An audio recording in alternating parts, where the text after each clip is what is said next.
Gotta grease the groove when you can, right? How's it going, everybody? Welcome back to Minus the Gym. You know, this is probably the last really nice day we're gonna have this year. It's actually November already, November 5th, and I'm out here and I don't even need a jacket. And that is really unheard of where I live in Northern Illinois in November. So I wanted to take advantage of this and shoot a quick Q&A video for you guys while I'm on my walk. So all I did was I looked at my last 5 videos or so and grabbed about 7 questions from those 5 videos because I didn't want to grab too many questions in case I didn't want the video to be like 20 plus minutes long. So what I'll do is I'll start with 7 and see how that goes. All right, so the first question I'm going to start with is from Billy Chia, and Billy asked, what are your thoughts on the Eleviia? I have very slim walls, so they're pretty weak. Do you think these will hold well? Well, first of all, yes, I think they probably will hold well on your door frames, and I'll explain exactly how to know that in a minute. But first, I want to mention that I've had the Eleviias for about 2 months or so, maybe a month and a half, and honestly, I've retired my doorway pull-up bar. Like, I don't even need my pull-up bar anymore now that I have these. What I really like about the Eleviias is how easy they mount onto the door frame.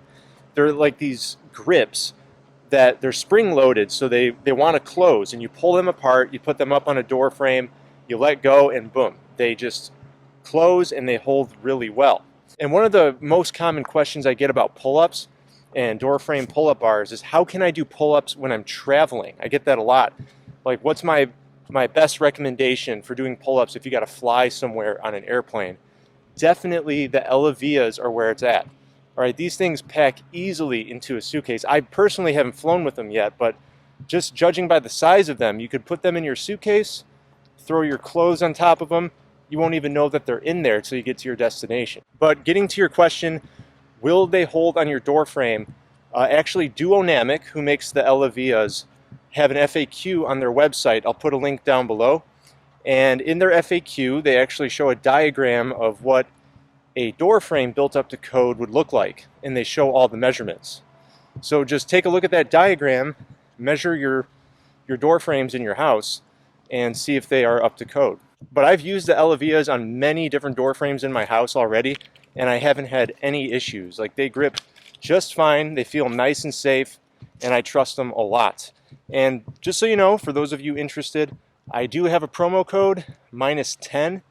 If you're interested and you want to get 10% off the Eleviias, I'll put a link down below in the description box. All right, finally getting to the top of this hill. The second question on my list is from Aria Aziz, and they asked, overcoming bad posture, what is your thoughts on that? So the book that they're referring to is called Overcoming Poor Posture by Stephen Lowe. And when I saw this comment, I was like, oh my God, how did I forget to mention that in the video? I reviewed Overcoming Gravity recently by Stephen Lowe, and I have this book. I have Overcoming Poor Posture. I got it for Christmas. I think that was last year or the year before. And somehow I just totally forgot to mention it. Honestly, the book is fantastic. And where Overcoming Gravity falls short, as I mentioned in my review, is that it's a lot of information, and it's not really geared towards beginners. It can be overwhelming for a lot of people. But Overcoming Poor Posture is actually the opposite. It's short, it's not a very long read, it's concise and to the point, and it's applicable to just about anyone, or anyone with posture problems, which is the majority of the population nowadays, can benefit from this book. Whereas with Overcoming Gravity, really that book is for people who are looking to become elite bodyweight athletes, which is a very, very small amount of people in the grand scheme of things. All right, let's move on to question number 3. I don't want this video to be insanely long. All right, number 3 is from Anna, and she asked, how do you do your headstand without your shoulders hurting afterwards? You know, honestly, I've never had a problem with my shoulders hurting from headstands. I think when you say shoulders hurting, my first question is that muscle soreness that you're experiencing, like muscle fatigue, or is it a sharp pain, like something's being pinched? If it's the latter, if you feel a sharp pain, like you're hurting your shoulders, like you're pinching something, then you'll want to go see a physiotherapist and get that figured out. Something's not right. Now, if it's muscle fatigue that you're feeling in the shoulders, then you'll want to build strength in the whole shoulder girdle. That will help you with the headstand. but you're also going to want to look at your headstand form and make sure you're doing it correctly. First things first, when you start working on your headstand, you want to have a solid frog stand. That's really important. So make sure you've worked on your frog stand. And to build up the strength in the shoulder girdle, I recommend doing frog stand push-ups, where you're basically in a frog stand and then you slowly lower your face towards the floor and then you press hard into the floor to raise your face back up away from it. And then when you're ready, what you want to do to work on the headstand is you want to start off in a frog stand and slowly you want to lower your head, the very top of your head, down to the floor and rest on the top of your head and get comfortable in this position. And when you do it right, your hips should be pretty high, not perfectly stacked above your shoulders, but pretty high up there. And then when you use your core muscles, especially your lower back, to lift the knees off of your elbows and triceps, you're going to get those hips stacked right above the shoulders. And then at that point, the load should be coming down straight vertically. At this point, if you're holding the headstand correctly, you really shouldn't feel much on the shoulders. The majority of the load should be coming down on the top of your head and your neck, and then also evenly distributed to the triceps, forearms, and hands.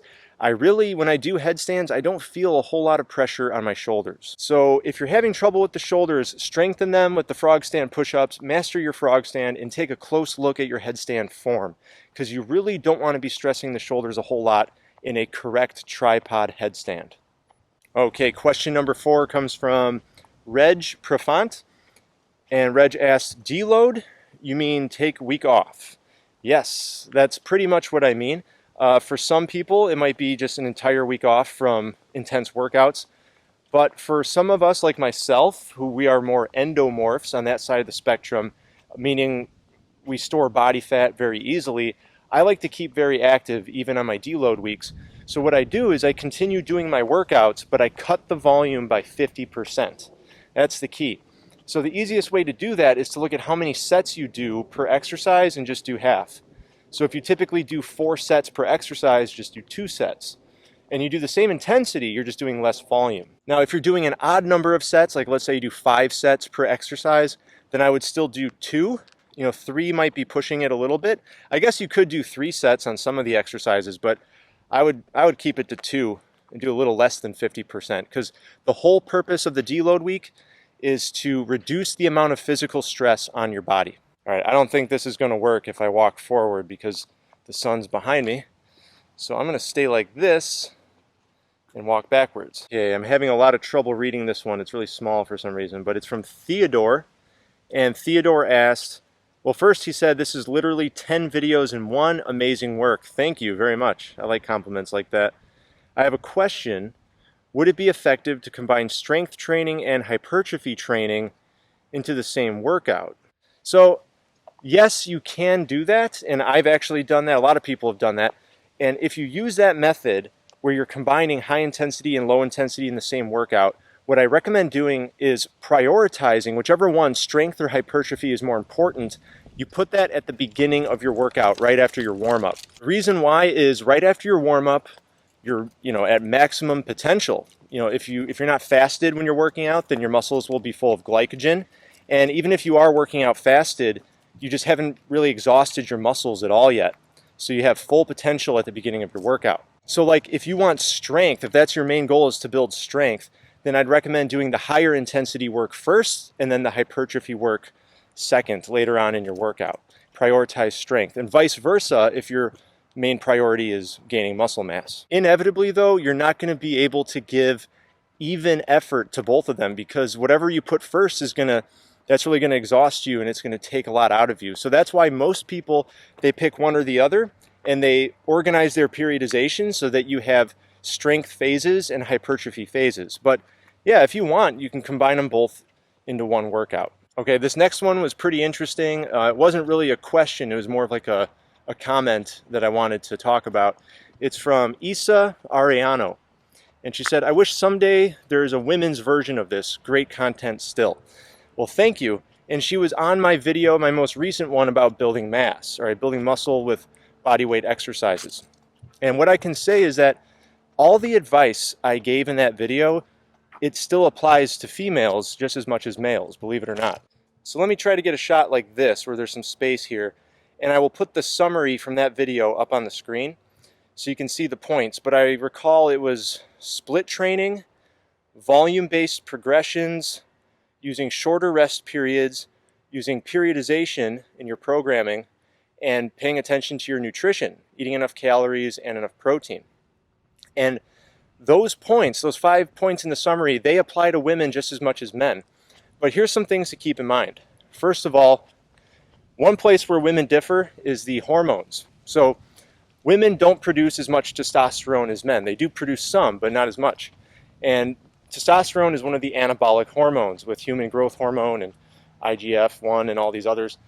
But because of that, as a woman, when they train to bulk up, they're just not gonna beef up like a man. All right, that's just not gonna happen. When you see the women on social media who look manly and they look beastly because they've been working out, they're also taking anabolic androgenic hormones or steroids. So that's not gonna happen typically to a woman unless they take steroids. But you will firm up, you'll see more muscle definition, and you will see progress. But another thing for women to keep in mind is isolation exercises. That's another thing that varies between how men and women train. So men will typically isolate the deltoid heads, the upper chest, the lats, work on the lats a lot to get that sort of V-shaped torso. That's what's really popular with men. Whereas for women, isolation is typically around the hips. That's all the hype right now. So that typically means a lot of hip thrusts for the glutes. That's a great exercise for glutes. One I should probably make a video about. But also a lot of rubber band work, right? There's tons of, fire hydrants and other type things where you have the rubber bands around thighs and you're working your hamstrings and other muscles around the thighs. So just keep that in mind. The isolation work will be different for females, but everything from that video does apply to men and women alike. Okay, and one more question, because I want to try to keep this video short. If it's too long, I'm afraid people won't watch it. But this question is from Justin Daly. He asked, are you still caffeine free? If so, how is that going? Awesome channel, by the way. Thank you, Justin. And it's really funny you asked that question, and that's why I chose it, actually.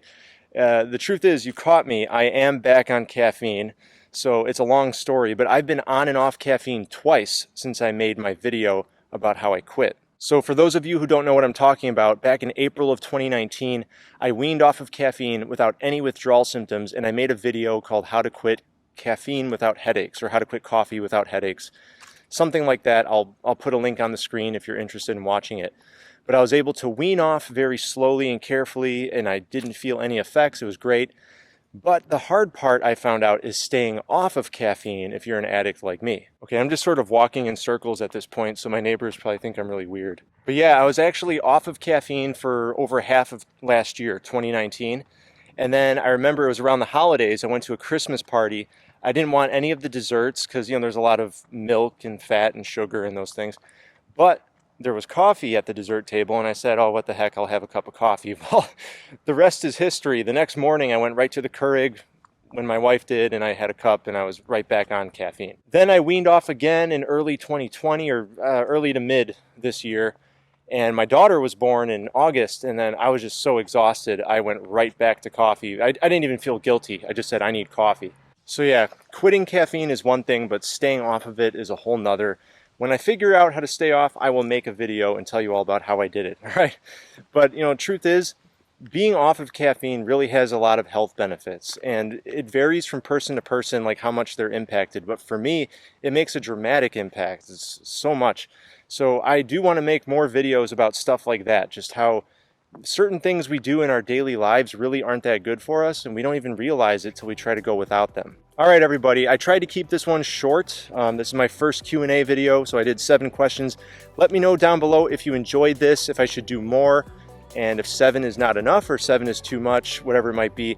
I hope you found the information helpful, and I hope you tune in next time. I'm going to try to do these every Friday. All right? I'll talk to you later.